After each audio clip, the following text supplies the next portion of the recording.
আবারও ৯ মৎস্যজীবী সহ ভারতীয় ট্রলার আটক করল বাংলাদেশ নৌবাহিনী। লাইক শেয়ার ফলো করুন ফেসবুকে rgm.news। আবারও এক কাকদ্বীপের ট্রলারকে আটক করল বাংলাদেশ। জনসীমা লঙ্ঘনের অভিযোগে আজ তাদেরকে আটক করা হয়। ট্রলারটির নাম FBNE। গভীর সমুদ্রে মাছ ধরার সময় বাংলাদেশি নৌবাহিনী তাদেরকে আটক করে বলে অভিযোগ। ট্রলার FBNE আটক মৎস্যজীবীদের আগামীকাল বাগেরহাট আদালতে তোলা হবে। এই ট্রলারটি গভীর সমুদ্রে আন্তর্জাতিক জলসীমায় ছিল, সেখানে গিয়ে তাদেরকে ধরা হয়েছে বলে অভিযোগ। এর আগেও একাধিকবার এই অভিযোগ করেছেন ভারতীয় মৎস্যজীবীরা। এর আগে 17ই অক্টোবর একটি ভারতীয় ট্রলারকে আটক করেছিল তারা। তার আগে জুলাই মাসে দুটি, আগস্ট মাসেও একটি ট্রলারকে আটক করা হয়। কাকদ্বীপ থেকে শেখ মনির রিপোর্ট, rgm.news। এখন আপনার বাড়ি, অফিস এবং দোকানকে সুরক্ষিত রাখুন টোটাল সিকিউরিটি সলিউশনের সাথে।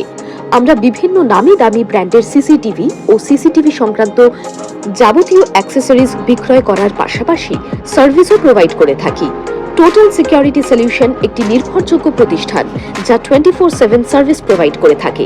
তাছাড়া এই প্রতিষ্ঠান দীর্ঘদিন ধরে যত্ন সহকারে দোকান, বাড়ি, কারখানা, school, nursing home, hotel, restaurant, শোরুমগুলিতে পরিষেবা দিয়ে চলেছে। আমাদের এখানে প্রশিক্ষণপ্রাপ্ত টেকনিশিয়ান দ্বারা কাজ করানো হয়। আমাদের ঠিকানা গার্ডেন রিচ, মেটিয়া ব্রুজ, কলকাতা 700024। বিশদে জানতে যোগাযোগ করুন 7003047447 এই নম্বরে।